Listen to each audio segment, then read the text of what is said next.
In this video, I will show you an opening which is quite easy to play and you can use this opening to win in just a few moves. So let's get started. So you are going to play d4 and after black goes knight f6, here we'll go for bishop to g5, hitting this knight with the idea of damaging the pawn structure. Now here, if he plays d5, then you will simply take the knight for the bishop. This seems like a bad trade, but it is quite okay here. And after he takes, you're going to play e3, opening up the bishop. Let's say he plays bishop e7, then you can play g3. c6 defends the pawn. Then you play bishop g2, and after he castle here, you're going to play knight to e2. Knight f3 is not that bad, but it will block the bishop. Therefore knight e2. And here, your main idea is to expand on the queen side. Or you can also choose to launch a kingside attack with the h-pawn. So let's say he plays bishop g4, which is a common move here, pinning this knight. Then you can castle here, and after knight to d7, you go for knight to d2. Let's say he plays bishop d6. Well, then you will play c4. And as you can see, you're putting a lot of pressure here. For example, after the take, you can recapture with the knight, hitting the bishop. So bishop moves back, and then you can move your queen here, and this is quite better for white here. But what if here he goes for knight to e4, hitting the bishop right away? Then you are going to play h4. This seems like a odd move, but we are going to set up a lot of traps here.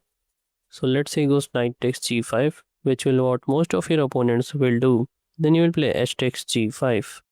Now here he can play e6 to attack this pawn, or he can ignore it and play something like g6 to develop his bishop and castle. Let's look at e6 first, attacking this pawn right away. Then you will play g6, but it seems like a loss of a pawn. Now if he takes with the h-pawn, then he will take his rook and you're winning. And if he ignores that pawn and plays something like knight c6, then you can take this pawn, you're attacking this rook. So if he takes, then you take, and you are just queening. Therefore, rook to g8, then you will take here, and after he takes, this is very bad for black here. Therefore, f takes g6. Well, then you will play e3, opening up your queen. Bishop e7, prepares to castle, then you just develop the bishop, bishop d3. And after he castle here, you are going to play rook takes h7, sacrificing the rook. Well, what's the idea? After he takes, you have queen to h5. Now, he can't take here because of the pin. So, king to g8. And then you take here, threatening mate in 1. And most of the players play rook to f6 here. Well, then you can check him, and then queen to h8 is checkmate. But you can also play bishop to b4 check. Well, then you can just play c3 here.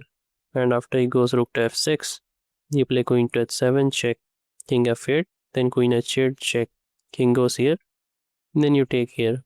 Now he cannot block here, otherwise you will take the rook.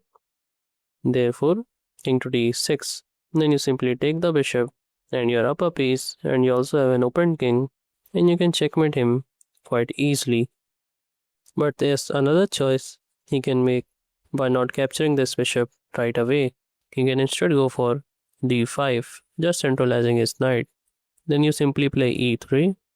Let's say play c5, which is a good move here for black. Then knight to d2, trying to trade the knights. If you place knight c6, well, then you can take the knight. If he captures the knight, then you will recapture and continue with your natural game. But he can also play knight to c6, ignoring your knight. Then you take, and after he takes, you will go for d5, hitting this knight. So knight e5, then bishop f4 hits the knight again. So if e6, then you will take the knight. So knight to g4 saves the knight. Then you just ignore it and play knight to e2.